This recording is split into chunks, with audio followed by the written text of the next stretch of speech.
Hi everyone, I'm Sarasvati and my student ID is 211-202-1161. So today in this video, I will explain a material is about articles.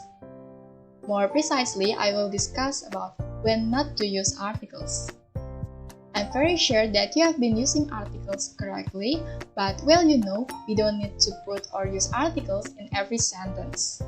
And there are some sentences that we shouldn't use articles. So, what kind of sentence is that? Let's discuss it. First, we usually use no articles to talk about things in general. For example, if the sentence is using plural count nouns. Cats are great pets. So, why don't we use articles here?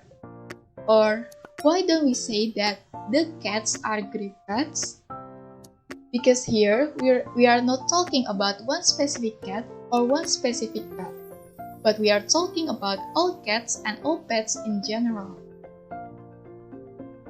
And this is the second example when the sentence is using non-count nouns. For example, I love listening to the music.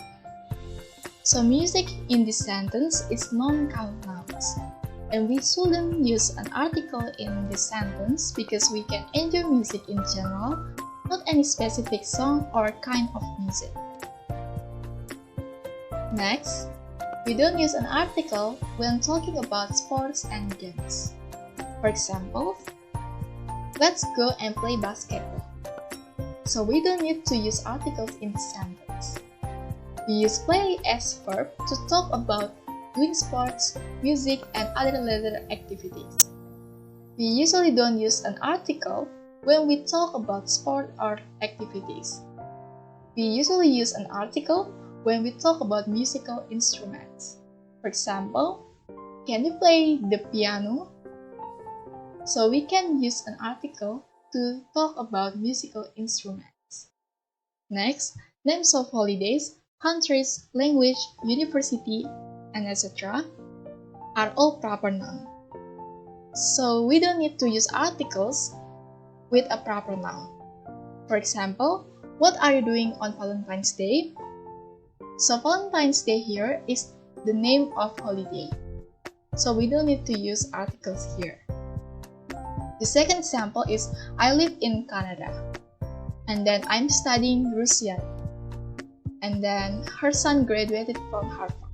So here, Canada is the name of countries, Russian is the name of language, and Harvard is the name of university.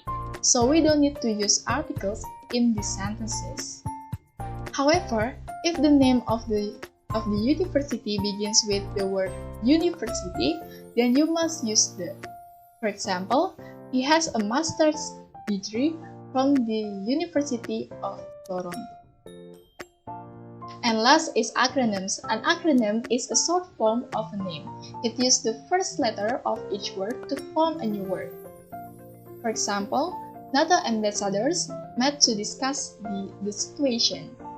So in this sentence, NATO is the acronym that used for the North Atlantic Treaty Organization. NATO is pronounced as one word here. And here, if the acronym is pronounced as a word, we don't use the or articles before acronyms. But we need to use acronyms when the letters are pronounced individually, not as words. For example, the UN was created after the Second World War. So UN is used to represent the United Nations, and UN is pronounced UN and it is not pronounced UN. So in this sentence, we need to put or use articles before acronyms. So I think that's all a material about when not to use articles. I hope all of you understand about this topic and this material can be useful for you to increase your knowledge or understanding about articles. Thank you and see you next time.